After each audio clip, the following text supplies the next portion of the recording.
windy. We're at the Pleasanton East Lake because it's about the only option today.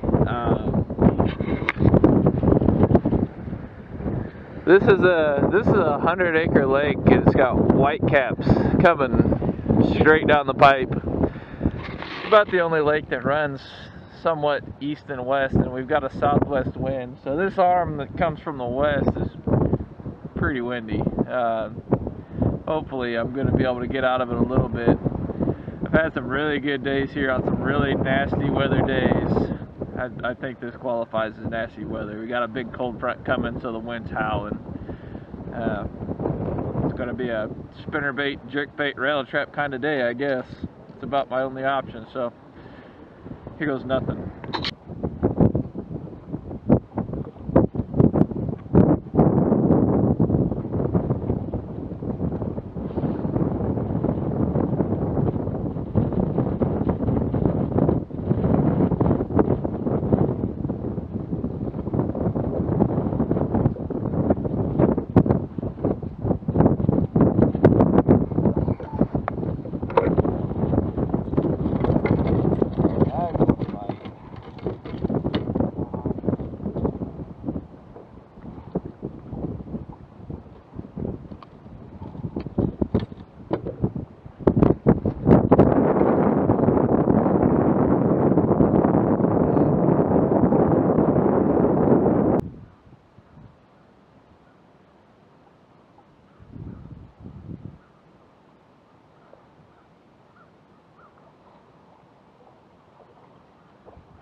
That fish was in 10 inches of water. I can't believe that. It's December fish. Come on.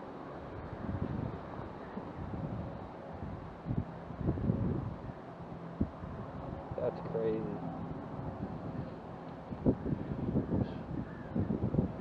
Smacked it. Just perfect. That is a pretty fish. Whew, man.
day on the water than I really anticipated having.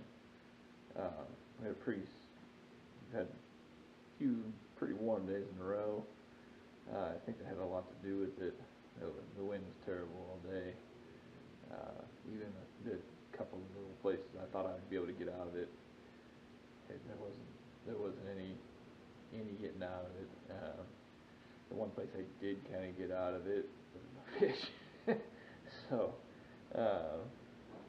I didn't do as much work with a jerkbait as I thought I was going to be doing. I thought I would fish a jerkbait pretty much all day. They were eating it really well, but they were all really small. I caught a lot of fish that were not much bigger than jerkbait. I started out doing pretty decent with the spinnerbait in the back of one of the little pockets, and the water was 48 to 50 degrees. I even hit a little over 51 in a couple of spots in the back of the pocket, so it was a lot warmer than it has been everywhere else. So I decided to try a rattle trap a little bit, kind of more hoping for the wipers, but the bass were just crushing it. So I ended up, that's what I did the majority of the day. I started out with this one. It's kind of a olive greenish colored back with the gold sides. That's the Storm Arashi rattle bait. I've had it for quite a while and I've never fished it. It had a really very soft vibration. Couldn't even hardly feel it, but there's something they were liking about it really well. And then after I'd gone around the lake once, I went to my kind of standby chrome blackback. That's the Red Eye Shed Tungsten 2-tap. I've really been liking it. It's a little bit different sound, kind of like a one knocker, but they really seem to like that bait. The jerkbait that I fished a lot today was this it's a slender pointer Lucky Craft 97 MR chartreuse shad color. I accidentally broke one of the hooks off, and it kind of worked out for the best because there's a lot of vegetation in that lake, and that made it float slowly and helped keep it up out of the weeds a little bit.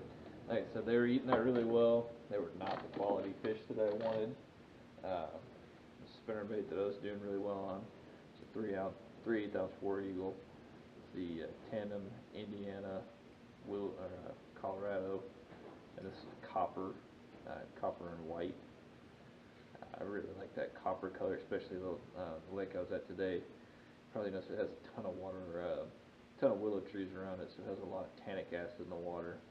And it seems like any kind of lake where you get that tannic stain to it, gold and copper and solid, that white, bright white, seems to do really well. And I put the chartreuse twin tail on there for a little bit of contrast. And a lot of those little fish were kind of nipping at that tail.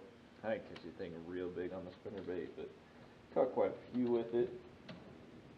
And it's always fun to get a good spinnerbait bite. And the fish I was getting on that were shallow in the weeds where I couldn't really fish anything else. I could have, if it was a little calmer, I could have thrown a fluke or a little keel weighted swim bait, but the spinnerbait was pretty much my only option today. I like to throw a bladed jig also, but the spinnerbait seems to get bigger fish out there. I don't know why. It's just one of those things. Sometimes they work in one place, and sometimes they don't the other. I only caught 3 fish on a jig. I missed a few other bites in the trees, and I went back and caught fish in those trees later, and they were all really small. So I'm gonna pretend like those fish I missed were those small ones that I caught later. The one that really mattered was that 553, and that's the jig she ate. It's one of mine, CNC Custom Baits. I call that a finesse brush jig. It's a 3/8 ounce brush jig head, and I tie it with a finesse cut skirt, and it skips great. It's got a fairly small profile, but it's got that big hook on it instead of being a thinner light wire hook that most finesse jigs have. And I've just got a green pumpkin yum crop poppy on the back got pretty good action to them. I really like them, and they're pretty inexpensive. Come in the colors that I need for a jig, and yeah, it was way better than I expected. I knew I was going to catch some fish, but catching the numbers of fish, and I missed a lot of fish too on the rattle trap especially, which is pretty standard. They like to slap those things, but I don't know, especially this Arashi. I didn't change the hooks on it because I wasn't sure I would even like this bait. They feel plenty sharp, but I guess I'll be changing them, which I guess is a good thing because that means that bait's staying in the rotation. So, anyways, guide trip tomorrow, Wolf Creek. I haven't been out there in over a month. It's been tough this year. Hopefully things will be turned around. Hopefully the wind cooperates a little bit. It's supposed to get windy later in the day. Probably won't get a full day in. Hoping for the client's sake that we get a whole day in and that it turns out to be pretty decent. It's supposed to be cold tomorrow, so maybe that cold will turn them on. So anyways, thanks for watching.